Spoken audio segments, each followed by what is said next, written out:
Praise the lord. ఈరోజు వాక్య ధ్యానాంశంగా మత్తయి సువార్త 9వ అధ్యాయము 22వ వచనం చదువుకుందాం.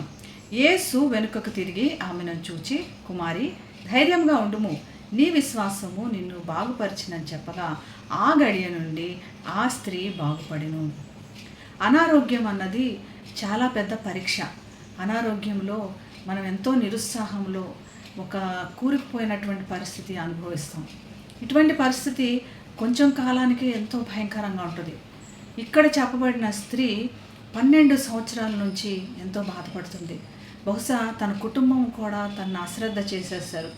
చాలా ధనం పోగొట్టుకున్నట్లుగా వాక్యంలో తెలియపరచబడుతుంది. ఎంతో సమయం వెచ్చించినట్టు కనపడుతుంది. ఎంతో బాధ అనుభవించినట్లు కనపడుతుంది.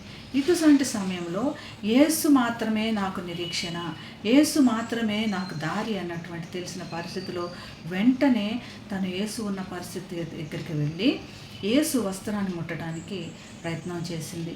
బహుశా ఒక గొప్ప తెగింపు అని కూడా మనం చూడొచ్చు. ఇది ఒక మాయామంత్రం కాదు అన్నది గ్రహించాలి.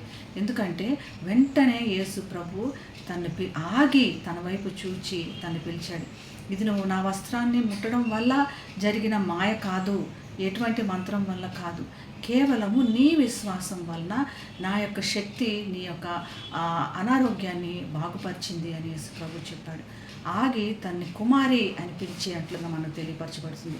కుమారి అనగా కుటుంబంలో ఒక సభ్యురాలుగా, ఈ కుటుంబంలో దేవుని యొక్క కుటుంబంలో నీవు సభ్యురాలువే, నీవు భయపడిన అవసరం లేదు, నీవు ఎంత మాత్రము తృణీకరించబడిన దానివి కాదు, నీవు ఇప్పుడు బలహీనురాలు కాదు అని చెప్తున్నాడు.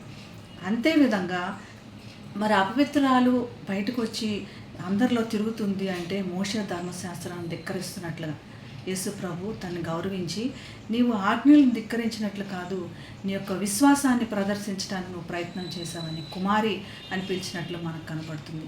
మరి ఈ యొక్క విశ్వాసము, ఈ యొక్క ధైర్యము మనకి ఈరోజు మనల్ని ప్రోత్సహిస్తుంది. ఎలాగంటే మనం కూరుకుపోయిన పరిస్థితుల్లో నుంచి విశ్వాసముతో బయటికి లేవమని దేవుని ప్రార్థించి ఇటువంటి గొప్ప ఆశీర్వాదాన్ని సొంతం చేసుకుందాం, ప్రార్థన చేసుకుందాం. మహాగరుడైన యేసయ్య ప్రభా, మరి 12 సంవత్సరాల నుంచి అనారోగ్యంతో బాధపడుతున్న స్త్రీని కూడా నువ్వు దర్శించావు తండ్రి. విశ్వాసాన్ని గౌరవపరిచావు. మేము ఎంతకాలం నుంచి చేస్తున్న ప్రార్థనలు, విజ్ఞాపనలు కూడా నీ సన్నిధానంలో ఉన్నాయి ప్రభా. మేము విశ్వాసంతో అడుగుతూ నీ దగ్గర నుంచి పొందుకుంటూ యేసు నామమున ప్రార్థిస్తున్నాం తండ్రి. Amen. Have a blessed day. God bless you.